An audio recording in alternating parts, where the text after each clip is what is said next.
नमस्कार दोस्तों। पिछली क्लास में असां शाह साहब जे सुर सुहिणी जे बारे में पढ़ियोसीं, जंहिंमें मां एग्ज़ाम सां संबंधित कुछ मुख्य शायरियूं अर्थ समेत तव्हांखे ॿुधायूं। उन जे ई ॾिस में अॼु अॻिते पढ़ंदासीं। शाह साहब लिखे थो, जेतो बैत भायां से आयतूं आहिनि, नियो मन लायां पिरियां संदे पार ॾे।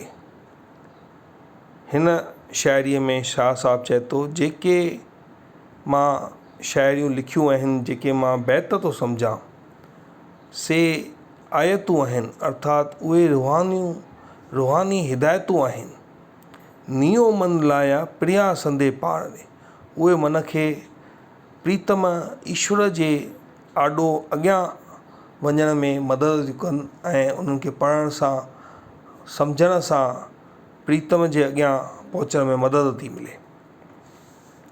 अॻियां लिखे थो, कांद कंग थियासि वहण जनाज़ो सुहिणी। हिन शाइरीअ में जंहिं महिल सुहिणी नदीअ में किरी थी पए, टिपो ॾिए थी कचे घड़े सां ऐं बुॾी थी वञे, तंहिंखां पोइ शाह साहब हिन शाइरीअ रस्ते ॿुधाए थो त कांद कंग थियासि वहण जनाज़ो सुहिणी, बगा जे बेटनि जा कुल्हा तिन ॾिनासि, अखें मलक ॾिठासि तोए मन काॾो मेहार ॾे। त सुहिणीअ जे डेड बॉडीअ जा कांदी जेके आहिनि उहे कांव थिया आहिनि ऐं दरिया जो जेको वहंदड़ पाणी आहे सो उनजो जनाज़ो आहे। ऐं वरी जेके बग पखी दरिया जे किनारनि ते रहनि था, से उन्हनि सुहिणीअ खे कुल्हा ॾिना आहिनि। सुहिणीअ अखियुनि सां हिसाबु पुछंदड़ फ़रिश्ता ॾिठा त बि संदसि मन मेहार ॾांहुं लॻल हो। केॾी न सुहिणी शाह साहब शाइरी ॿुधाई आहे। अॻियां लिखनि था, तन खे कढी तार मां सुलह साहर जो, उत आॾो अचे कीन की बेलियपो ॿिए जो, मेहर कज मुंहिंजो को ओकर कंहिं आर तां। हिन शाइरीअ में शाह साहब रूहानी राज़ ॿुधाईंदे चवनि था त साहर जो जियापो ई शरीर खे सीर मां थो उकारे, अर्थात ईश्वर जो जेको ईश्वर सां मिलणु आहे, ईश्वर जी राह ते हलणु आहे, उहो ई हिन शरीर खे भव सागर मां पार लॻाए थो। उत आॾो अचे कीन की, उते को बि आॾो कोन थो अचे, को बि साथ नथो हले, को बि साथ नथो अचे। बेलियपो ॿिए जो, ॿिए कंहिंजो बि साथ कमु नथो अचे। मेहर कज मुंहिंजो को ओकर कंहिं आर तां, मेहार तूं ही हिन दरिया मां मुंहिंजो को छुटकारो कजांइ। मेहार हिते परमेश्वर खे लेखियो वियो आहे।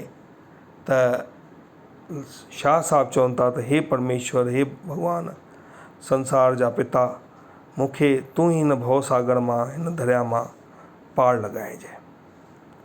अॻियां शाह साहब लिखनि था, जर थर तिख तवार वण टिण वाई हेकड़ी, सभई शइ थिया सूर्य सज़ावार, हमें मंसूर हज़ार कहरा चारियो चाढ़े।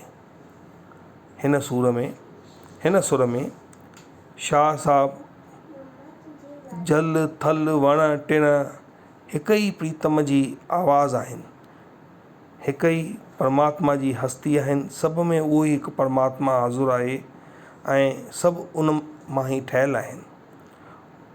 शाह साहब हिते ॿुधाए थो त मंसूर जेको हिकु ईश्वर जो प्रेमी हो, ईश्वर जो भक्त हो, जंहिंखे सूर्य ते चाढ़ियो वियो हो, उन जे बारे में ॿुधाईंदे चवे थो त हिते त हर हिकु मंसूर आहे, कंहिंखे सूर्य ते चाढ़े कंहिंखे सूर्य ते चाढ़िजे। उन जे बारे में शाह साहिबु चवे थो जल थर तिख तवार वण टिण वाई हिकिड़ी। जल में, थल में, पाणीअ में, हर हंधि उन परमात्मा जी हिकिड़ी ई वाई आहे, हिकिड़ो ई परमात्मा आहे, हिकु ई ईश्वर आहे। सभई शइ थिया सूर्य सज़ावार। त जेतिरियूं बि परमात्मा जूं शयूं ठहियल आहिनि, अगरि हू मंसूर गुनहगार आहे त हिन परमात्मा जूं जेकियूं बि शयूं ठहियल आहिनि उहे सभु बि गुनहगार आहिनि। हमऊ मंसूर हज़ार कहिड़ा चाढ़िया चाढ़िए।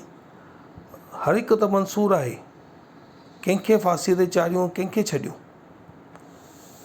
अॻियां शाह साहिबु चए थो लहरुनि लख लिबाज़ पाणी पसण हिकिड़ो, उन्हे तह अमीक जी वारे छॾ विमास। जित नाहे निहायत नीह जी खोए उत पंहिंजी खास। तरन जी तलाश लाहे न लालन लॻ थे। हिते शाह साहिबु सम्झाइण ॾिए थो त लहरुनि खे लख लिबाज़ आहिनि, लहरुनि लख लिबाज़, पाणी पसण हिकिड़ो, पर पाणी ॾिसण में हिकिड़ो ई थो अचे। उने तंहिं अमीक जी, इन इहा समुंड जे गहराई, समुंड जी ऊनाईअ जो सोच ई दिलि में लाहे छॾ। वारे छॾ विमास, माॻई दिलि मां सोच ई लाहे छॾ। जित नाहे निहायत नीह जी, जिते मोहबत जी का हद ई कोन्हे, जिते प्रेम जी का हद ई कोन्हे।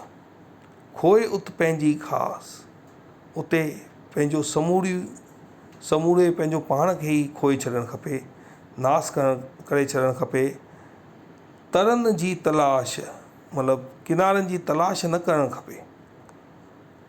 लाहे न लालण लॻ थिए, जेके किनारनि जी तलाश कोन था कनि, किनारनि जी तलाश करण ई छॾे था ॾियनि, उन्हनि खे प्रीतम वेझो थो अचे, उन्हनि खे प्रीतम ईश्वर मिले थो। अॻियां शाह साहिबु लिखे थो नको संधो सूर जो, नको संधो सिक, अदद नाही इश्क पुॼाणी पाण लहे। अर्थात नको संधो सूर जो, न दर्द खे हद आहे, न दर्द जी का हद आहे। नको संधो सिक, न ई वरी सिक जी का हद आहे। अदद नाहे इश्क, इश्क जी त कथ ई न आहे। पुॼाणी पाण लहे, इश्क ई पंहिंजो अंत पाण ॼाणे थो। अर्थात इश्क बेअंत आहे, इश्क इन्फिनाइट आहे। ईअं चइजे त प्रेम जेको आहे उहो उनजो अंत ई न आहे। अॼु एसि ताईं पढ़ंदासीं, सुभाणे अॻिते।